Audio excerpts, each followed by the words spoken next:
روانیار با دکتر میترا بابک، پادکستی از شهرنگار.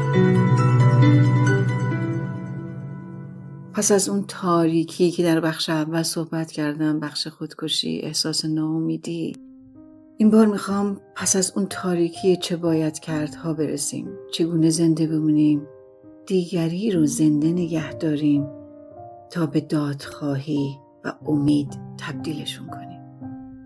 حال وظیفه ما چیست؟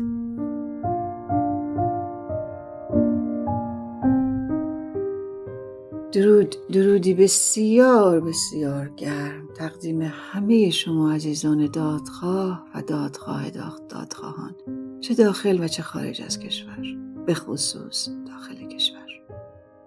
نمیدونم، اگر که قسمت اول رو دیدید حتما لطفاً برید قسمت اول ببینید و بشنوید. در قسمت اول درباره سوگ سنگین، شوک، خشم، احساس گناه، ناامیدی و خطری صحبت کردم که ممکنه یک انسان داغدار رو به مرز فروپاشی بکشونه.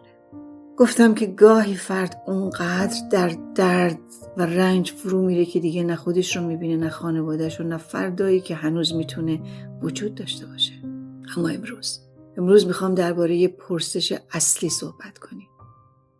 چه باید کرد؟ چه کنیم وقتی میبینیم پدر، مادر، خواهر، برادر، همسر و یا فرزندانمون دیگه طاقت ندارن؟ چه کنیم وقتی میگه دیگه نمیخوام ادامه بدم، دیگه نمیکشم، زندگی برای من تموم شده، منم باید میرفتم، ای کاش من میرفتم، دیگه هیچ وقت و هیچ چیز برام اهمیتی نداره.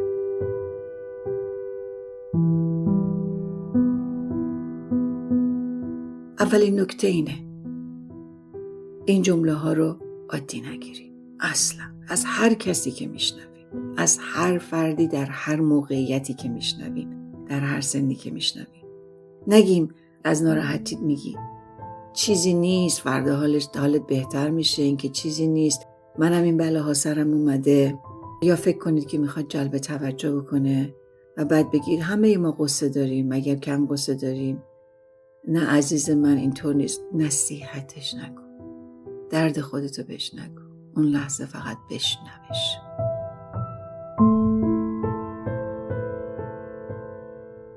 وقتی انسانی از مرگ، نخواستن زندگی، بی ارزش بودن یا پیوستن به عزیز از دست رفتش صحبت میکنه، باید حرفش رو جدی بگیریم.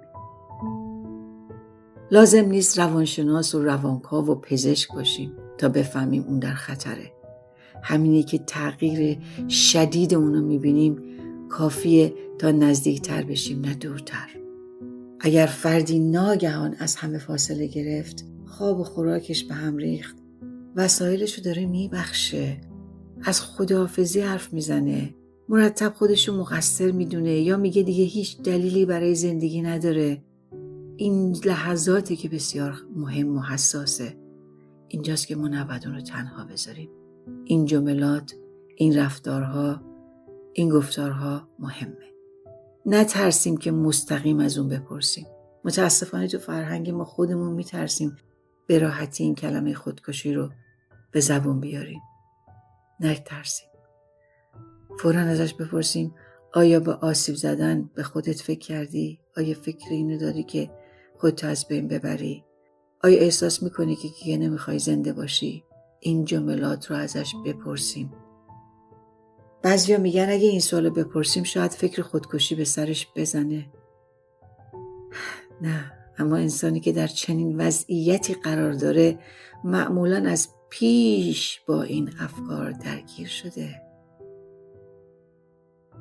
پرسیدن آروم، مستقیم و بدون قضاوت به اون نشون میده که کسی دردشو دیده و جرأت داره که کنارش بمونه. اگر پاسخ اون مثبت بود وحشت نکن، سرش داد نزن، نگو مگه تو ما رو دوست دیگه نداری؟ چطور میتونی این کارو با ما بکنی؟ به آبروی خانواده‌مون فکر کن، ایمانت کجا رفته؟ اینا رو نگو. این جملات خطرناکه، اینا رو نگو. این جمله ها ممکنه احساس شرم و گناه اونو بیشتر کنه و باعث بشه که دیگه حقیقت رو با شماها در میون نذاره. و چی بگید؟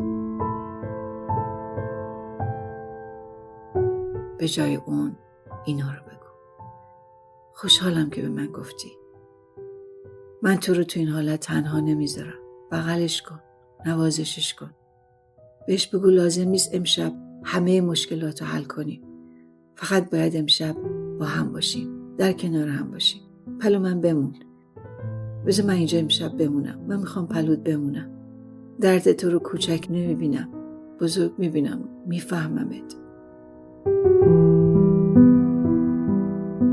این جملات خیلی خیلی مهمه. گاهی انسان داغدار برای ادامه تمام زندگیش دیگه قدرتی نداره. از اون نخوایم یک باره برای ماه‌ها و سالها تصمیم بگیره. فقط بگیم امشب اینجا پلو من بمون. این ساعت رو پلو من بمون. این دقیقه رو با هم بمونیم. یه لیوان آب بخوریم. کنار هم بشینیم. بیا به یه نفر زنگ بزنیم. بیا یه کاری با هم بکنیم. زندگی گاهی از همین واحدهای خیلی کوچیک دوباره آغاز میشه. این یک جرقه‌های اینجوری بهش بزن که زندگی ادامه داره. اگر احساس میکنی خطر فوریه، فردا اصلاً تنها نذار. از یه عضو قابل اعتماد خانواده، یه درمانگر، پزشک، خدمات فوری کمک بگیر. لحظات حساسیه. در این لحظه بحران بحث فلسفی و سیاسی و اخلاقی اصلاً نکن که اون اصلاً نه تنها نمیشنوه بلکه بیشتر خشمگین میشه. وظیفه نخست حفظ جان اونه. حل مسائل بزرگو برای بعد بذار. اون لحظات حساسه. در این لحظه باید محیط رو امن کنی. هر چیزی رو که ممکنه برای آسیب زدن استفاده بشه از دسترسش دور کن. این دخالت تو زندگی خصوصیش نیست. این یعنی مراقبت از انسانی که تو اون لحظه ممکنه قدرت محافظت از خودش رو از دست بده.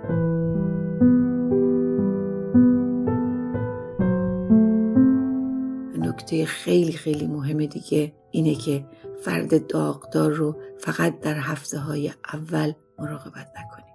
ادامه بدیم. فقط اون شب و اون روز نیست. اون هفته فقط نیست. ادامه بدیم. معمولاً تو روزهای نخست خونه خیلی شلوغه وقتی آدم عزیزش رو از دست داده. من خودم وقتی پدرم رو تو اون سن کم از دست دادم توی اتاقم خودمو محبوس کردم و اصلا نمیتونستم گریه کنم. اصلا حتی گریه کردنم نمیتونستم. فقط تو شوک بودم و نمیخواستم هیچ کس رو ببینم. نمیخواستم حتی همدلی هیچ کس رو بشنوم. وقتی اذان و قرآن پخش کردن داغون شدم. با اون سنم هوار میزدم که خاموشش کنید. زجرم میده برای اینکه پدر من یک پدر روشن فکر ایتیست بود. اما هیچ کس احترامی برای اون عزیز از دست رفته قائل نبود. تو روزهای اول مردم تلفن میکنن، همه دور هم جمع شدن، پیام میدن برای تسلیت، میان میرن، خونه شلوغه. اما چند هفته بعد همه برمیگردن به زندگی خودشون و خانواده داغدار تازه با سکوت خانه و واقعیت فقدان روبرو میشن. گاهی خطر اصلی درست از همون زمان شروع میشه. وقتی دیگه کسی نمیپرسه امروز واقعا حالت چطوره؟ وقتی همه انتظار دارن فرد یه حالت عادی داشته باشه و به اون برگشته باشه. مگه میشه به این سادگی؟ اما برای کسی که فرزند و همسر و خواهر و برادرش رو از دست داده، برای کسی که پدر و مادرش رو از دست داده، چیزی به نام بازگشت کامل به زندگی سابق وجود نداره. زندگی باید به شکل تازه‌ای ساخته بشه. پس کار مهم ما اینه که ارتباطمون رو ادامه بدیم. فقط نگیم هر کاری داشتی به هم بگو، من هستم برات. این فقط میشه یه حرف و شعار براش. چون فردی که تو افسردگی عمیق فرو میره شاید تو توان درخواستم دیگه نداشته باشه. و بعد ما هم که تعارفی هستیم تو فرهنگمون، نمیخوایم مزاحم بشیم یا نمیخوایم منت رو سرمون باشه، پس نمیگیم. خیلی مشخص و عملی پیشنهاد بدیم. خودمون پیشنهاد بدیم. امروز برات غذا میارم، نه بیارم. امروز براتون غذا میارم. فردا همراهتون نزد پزشک میریم. با هم میریم. من میام دنبالت، میریم دکتر. میخوام امشب اینجا پلوت بخوابم. فردا ساعت 8 بهت زنگ میزنم. این هفته با هم کمی بیا قدم بزنیم. حیوان خونگی اگه داره با حیوان خونگیشون با هم بریم. با حیوان خونگیش حرف بزنه. تو با حیوان خونگیش حرف بزن. بذار بیاد با حیوان خونگیت حرف بزن. حیوان خونگی یکی از بزرگترین هدیه است برای ما. استرس ها و اضطراب ها و غم رو خیلی خیلی کمتر میکنه، برای اینکه اونا احساس ما رو درک میکنن.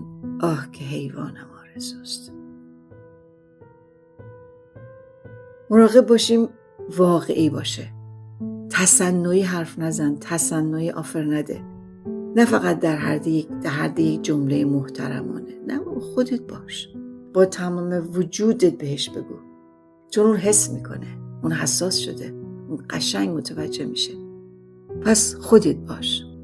وقتی که بهش میگی، وقتی احساسش رو درک میکنی، با احساس درونی خودت حرف بزن و مراقبت کن ازش. خیلی براش گران قدره، خیلی براش عزیزه. وقتی میبینه که از ته دلت داری بهش میگی، پس اون برای تو مهم. عزیزانم فراموش نکنید لایک کردن، سابسکرایب کردن، شیر کردن. در دنیای مجازی هر جایی که هستید، این حداقل کاریه که ما به عنوان یک انسان مسئول و وظیفه شناس میتونیم انجام بدیم. هر برنامه‌ای، هر فکری، هر چیزی رو که دیدید، فکر کردید که خودتون دارین لذت میبرید و میآموزید، این فرهنگ رو ما باید دوباره سازی کنیم. خساست از خودمون به خرج ندیم. رقابت و حسادت رو بگذاریم کنار و برای همدیگه شیر کنیم تا دیگران هم بتونن به یک آرامشی برسن، تا دیگران هم بتونن خوشحال بشن، تا دیگران هم بیاموزند. این یک دوباره سازی فرهنگی برای خود و برای دیگران و یک وظیفه انسانی اخلاقیه که هرگز نباید فراموش بکنیم. در بخش بعدی من در مورد خود خانواده صحبت میکنم. درون اون خانه چه میگذرد؟ آه که درون اون خانه چه میگذرد. بخش اون خانواده چه احساسات متفاوتی دارن و چگونه باید مراقبت کنند از خود و دیگران. پس حواسمون باشه، به خصوص خانواده های داغدار، در کنار همدیگه باشید، با هم در ارتباط باشید. حکومتش غلطی نمیتونه بکنه. از شماها شدیداً هراسناکه.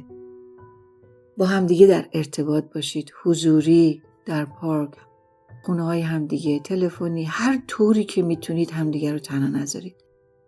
چون درد همدیگه رو میتونید درک کنید. این خیلی خیلی خیلی تاثیرگذاره. یکی از عزیزان داغدار که جوون 18 سالش رو از دست داده به من گفت که خطر خودکشی و از دست دادن یک مادر دیگر رو این مادر دادخواه ازش گرفت. با رفتن و دیدن و صحبت کردن با درود بر این مادر قهرمان ما. پس قهرمانان باشیم و هر کدوم از ماها یک قهرمان باشیم برای تک تک دیگر عزیزان داغدار. تا درودی دیگر بدرود. جاوید شاه، پاینده ایران بانوی اشغال شده عزیز دل ما ایرانو پس خواهیم گرفت به زودی.